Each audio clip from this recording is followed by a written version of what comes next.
মাটি মিয়াই কিয় দখল কৰে? কাৰণ তেওঁলোক বাংলাদেশী উচ্ছেদস্থলীত প্ৰায়ে মিয়া আৰু বাংলাদেশীহে ওলায়, থলুৱা লোক নোলায়। আমাৰ থলুৱা মানুহে কেতিয়াও বেদখল নকৰে বুলি মন্তব্য কৰিছে শিলাদিত্যদেৱে।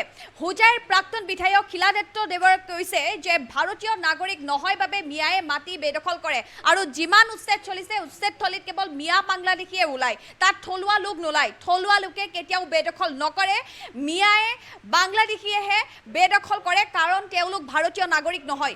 এইদৰে মন্তব্য কৰিছে শিলাদিত্যদেৱে। এই মুহূৰ্তত আমি লৈ আহিছোঁ এই ডাঙৰ খবৰটো, হোজাইৰ প্ৰাক্তন বিধায়ক শিলাদিত্যদেৱৰ এই মন্তব্য। মিয়া বাংলাদেশীয়ে কিয় অবৈধভাৱে মাটি দখল কৰে? কাৰণ তেওঁলোক ভাৰতীয় নাগৰিক নহয়। উচ্ছেদ কৰিলেই কেৱল মিয়া বাংলাদেশী ওলায়, থলুৱা লোক নোলায়। উচ্ছেদস্থলীত কেৱল মিয়া বাংলাদেশীহে ওলায়। উচ্ছেদস্থলীত দেখা পোৱা নাযায় থলুৱা লোকক। কেতিয়াও উচ্ছেদস্থলীত থলুৱা লোকক দেখিবলৈ পোৱা যোৱা নাই। আমাৰ থলুৱা মানুহে বেদখল নকৰে বুলি তেওঁ মন্তব্য কৰিছে। থলুৱা মানুহে বেদখল নকৰে, ভাৰতীয় নাগৰিক নহয় বাবে মিয়াই মাটি দখল কৰি আহিছে। এইদৰে মন্তব্য কৰিছে হোজাইৰ প্ৰাক্তন বিধায়কগৰাকীয়ে। ভাৰতীয় নাগৰিক নহয় বাবে মাটি কিনিব নোৱাৰে, যাৰ বাবে বেদখল কৰে মিয়া বাংলাদেশীয়ে। মাটি কিনিব নোৱাৰে বাবে মাটি বেদখল কৰে মিয়াই। এইদৰে মন্তব্য কৰিছে শিলাদিত্যদেৱে। পুৰণা মুছলমানৰ পৰা মাটি কিনিলেও তেওঁলোকে পঞ্জীয়ন কৰিব নোৱাৰে। তেওঁলোকে পুৰণা মুছলমানৰ পৰা মাটি কিনিলেও পঞ্জীয়ন কৰিব নোৱাৰে। মিয়া বাংলাদেশীয়ে কিয় অবৈধভাৱে মাটি দখল কৰে তাক লৈ এবাৰ প্ৰতিক্ৰিয়া ব্যক্ত কৰা পৰিলক্ষিত হৈছে হোজাইৰ প্ৰাক্তন বিধায়ক শিলাদিত্যদেৱে। এইদৰে প্ৰতিক্ৰিয়া ব্যক্ত কৰিছে। আমি এই মুহূৰ্তত জনাইছোঁ, তেখেতে কৈছে যে উচ্ছেদস্থলী দেখা পোৱা নাযায় থলুৱা লোকক। উচ্ছেদস্থলীত কেতিয়াও থলুৱা লোকক দেখা পোৱা নাযায়। আমাৰ থলুৱা মানুহে বেদখল নকৰে, আমাৰ থলুৱা মানুহে বেদখল নকৰে। আমাৰ থলুৱা মানুহ ভাৰতীয় নাগৰিক, আমাৰ থলুৱা মানুহে বেদখল নকৰে। ভাৰতীয় নাগৰিক নহয় বাবে মিয়াই মাটি বেদখল কৰি আহিছে, যাৰ বাবে ৰাজ্যজুৰি উচ্ছেদ অভিযান চলি আছে। ভাৰতীয় নাগৰিক নহয় বাবে মাটি কিনিব নোৱাৰে মিয়াই। এইদৰে মন্তব্য কৰিছে। মিয়া বাংলাদেশীয়ে ভাৰতীয় নাগৰিক নহয় বাবে বেদখল কৰিছে ৰাজ্যৰ বিভিন্ন প্ৰান্তত। সমগ্ৰ ৰাজ্যজুৰি উচ্ছেদ অভিযান অব্যাহত আছে। বিভিন্ন প্ৰান্তত উজনি, মধ্য অসম, নামনিত বেদখলকাৰীৰ বিৰুদ্ধে বুলডোজাৰ একশ্যন অব্যাহত আছে। শ শ বিঘা ভূমি বেদখল মুক্ত কৰিছে প্ৰশাসনে। আৰু এই উচ্ছেদ অভিযান অব্যাহত থকাৰ মাজতেই হোজাইৰ প্ৰাক্তন বিধায়ক শিলাদিত্যদেৱে এইদৰে উচ্ছেদক লৈ প্ৰতিক্ৰিয়া ব্যক্ত কৰি মন্তব্য কৰিছে যে মিয়াই মাটি কিয় বেদখল কৰে? উচ্ছেদস্থলীত দেখা পোৱা নাযায় থলুৱা লোক, থলুৱা লোকে মাটি বেদখল নকৰে, মাটি দখল নকৰে থলুৱা লোকে। আমাৰ থলুৱা মানুহে বেদখল কেতিয়াও নকৰে। ভাৰতীয় নাগৰিক নহয় বাবে মিয়াই মাটি বেদখল কৰে। এইদৰে তেওঁ মন্তব্য কৰিছে। এই মুহূৰ্তত শিলাদিত্যদেৱে কি কৈছে আপোনালোকলৈ আগবঢ়াইছোঁ। আপোনাৰ ভিজিআৰ পিজিআৰ আছে, যেতিয়া উচ্ছেদ কৰা হয় খালি মিয়া বাংলাদেশী কিয় ওলায়? বেলেগ মানে আমাৰ থলুৱা মানুহ কিয় নোলায়? তাৰমানে ইহঁতে খালি কব্জা কৰে কিয়? তাৰমানে ইহঁতে এইকাৰণে কব্জা কৰে কাৰণ তেওঁলোকে ভাৰতীয় নাগৰিক নহয়। তেওঁলোকে ভাৰতীয় নাগৰিক নহয়, তেওঁলোকে মাটি কিনিব নোৱাৰিব, তেওঁলোকে মাটি দখল কৰিব পাৰিব। এইকাৰণে মাটি দখল কৰি থাকে। আৰু মাটি দখল কৰাৰ পিছত যেতিয়া কেছ মোকদ্দমা হৈ যায় তেতিয়া তেওঁ এটা লেজিটিমেচি পাই যায়। এই লেজিটিমেচি লৈ পেলাই তেওঁ তাৰপিছতে মাটি কিনি লয় কাৰোবাৰ পৰা। আৰু এতিয়াও যেতিয়া তেওঁলোকে মাটি কিনে, কোনোবা পুৰণা মুছলমানৰ পৰা মাটিটো কিনি লয়, সেই মাটিটো কিনাৰ পিছত তেওঁলোকে কিন্তু ৰেজিষ্ট্ৰেশ্যন কৰিব নোৱাৰে, তেওঁলোকে পট্টা কৰিব নোৱাৰে, কাৰণ তেওঁলোকৰতো একো নথি পত্ৰই নাই। এইকাৰণে মই যিটো দেখিছোঁ এই অঞ্চলটো ভয়াৱহ এটা পৰিস্থিতি হৈছে নৌখুটি আৰু উদালি।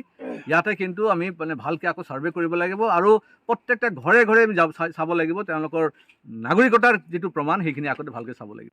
যিমান আপোনাৰ ভিজিআৰ পিজিআৰ আছে, যেতিয়া উচ্ছেদ কৰা হয় খালি মিয়া বাংলাদেশী কিয় ওলায়? বেলেগ মানে আমাৰ থলুৱা মানুহ কিয় নোলায়? তাৰমানে ইহঁতে খালি কব্জা কৰে কিয়? তাৰমানে ইহঁতে এইকাৰণে কব্জা কৰে কাৰণ তেওঁলোকে ভাৰতীয় নাগৰিক নহয়। তেওঁলোকে ভাৰতীয় নাগৰিক নহয়, তেওঁলোকে মাটি কিনিব নোৱাৰিব, তেওঁলোকে মাটি দখল কৰিব পাৰিব। এইকাৰণে মাটি দখল কৰি থাকে। আৰু মাটি দখল কৰাৰ পিছত যেতিয়া কেছ মোকদ্দমা হৈ যায় তেতিয়া তেওঁ এটা লেজিটিমেচি পাই যায়। এই লেজিটিমেচি লৈ পেলাই তেওঁ তাৰপিছতে মাটি কিনি লয় কাৰোবাৰ পৰা। আৰু এতিয়াও যেতিয়া তেওঁলোকে মাটি কিনে, কোনোবা পুৰণা মুছলমানৰ পৰা মাটিটো কিনি লয়, সেই মাটিটো কিনাৰ পিছত তেওঁলোকে কিন্তু ৰেজিষ্ট্ৰেশ্যন কৰিব নোৱাৰে, তেওঁলোকে পট্টা কৰিব নোৱাৰে, কাৰণ তেওঁলোকৰতো একো নথি পত্ৰই নাই।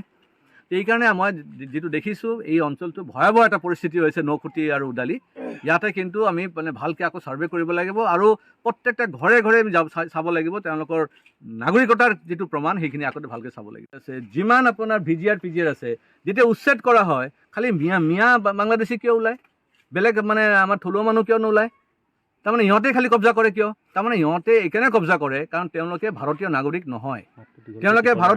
নহয় তেওঁলোকে মাটি কিনিব নোৱাৰিব তেওঁলোকে মাটি দখল কৰিব পাৰিব এইকাৰণে মাটি দখল কৰি থাকে আৰু মাটি দখল কৰাৰ পিছত যেতিয়া কেছ মোকদ্দমা হৈ যায় তেতিয়া তেওঁ এটা লেজিটিমেচি পাই যায় এই লেজিটিমেচি লৈ পেলাই তেওঁ তাৰপিছতে মাটি কিনি লয় কাৰোবাৰ পৰা আৰু এতিয়াও যেতিয়া তেওঁলোকে মাটি কিনে কোনোবা পুৰণা মুছলমানৰ পৰা মাটিটো কিনি লয় সেই মাটিটো কিনাৰ পিছত তেওঁলোকে কিন্তু ৰেজিষ্ট্ৰেশ্যন কৰিব নোৱাৰে তেওঁলোকে পট্টা কৰিব নোৱাৰে কাৰণ তেওঁলোকৰতো একো নথি পত্ৰই নাই এইকাৰণে মই যিটো দেখিছোঁ এই অঞ্চলটো ভয়াৱহ এটা পৰিস্থিতি হৈছে নৌখুটি আৰু উদালি ইয়াতে কিন্তু আমি মানে ভালকৈ আকৌ ছাৰ্ভে কৰিব লাগিব আৰু প্ৰত্যেকটা ঘৰে ঘৰে আমি চাব লাগিব তেওঁলোকৰ নাগৰিকতাৰ যিটো প্ৰমাণ সেইখিনি আগতে ভালকৈ চাব লাগিব যিমান আপোনাৰ VGR PGR আছে যেতিয়া উচ্ছেদ কৰা হয় খালি মিয়া বাংলাদেশী কিয় ওলায় বেলেগ মানে আমাৰ থলুৱা মানুহ কিয় নোলায় তাৰমানে ইহঁতে খালি কব্জা কৰে কিয় তাৰমানে ইহঁতে এইকাৰণে কব্জা কৰে কাৰণ তেওঁলোকে ভাৰতীয়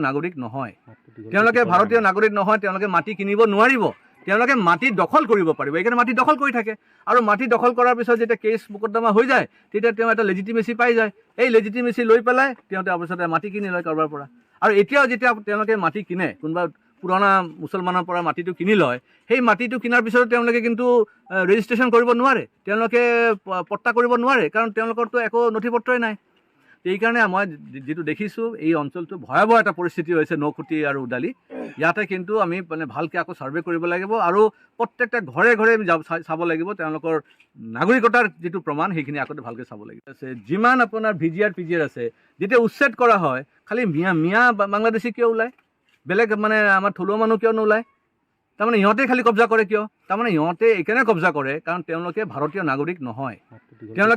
নাগৰিক নহয় তেওঁলোকে মাটি কিনিব নোৱাৰিব তেওঁলোকে মাটি দখল কৰিব পাৰিব এইকাৰণে মাটি দখল কৰি থাকে আৰু মাটি দখল কৰাৰ পিছত যেতিয়া কেছ মোকদ্দমা হৈ যায় তেতিয়া তেওঁ এটা লেজিটিমেচি পাই যায় এই লেজিটিমেচি লৈ পেলাই তেওঁ তাৰপিছতে মাটি কিনি লয় কাৰোবাৰ পৰা আৰু এতিয়াও যেতিয়া তেওঁলোকে মাটি কিনে কোনোবা পুৰণা মুছলমানৰ পৰা মাটিটো কিনি লয় সেই মাটিটো কিনাৰ পিছত তেওঁলোকে কিন্তু ৰেজিষ্ট্ৰেশ্যন কৰিব নোৱাৰে তেওঁলোকে পট্টা কৰিব নোৱাৰে কাৰণ তেওঁলোকৰতো একো নথি পত্ৰই নাই এইকাৰণে মই যিটো দেখিছোঁ এই অঞ্চলটো ভয়াৱহ এটা পৰিস্থিতি হৈছে নৌখুটি আৰু উদালি ইয়াতে কিন্তু আমি মানে ভালকৈ আকৌ ছাৰ্ভে কৰিব লাগিব আৰু প্ৰত্যেকটা ঘৰে ঘৰে আমি চাব লাগিব তেওঁলোকৰ নাগৰিকতাৰ যিটো প্ৰমাণ সেইখিনি আগতে ভালকৈ চাব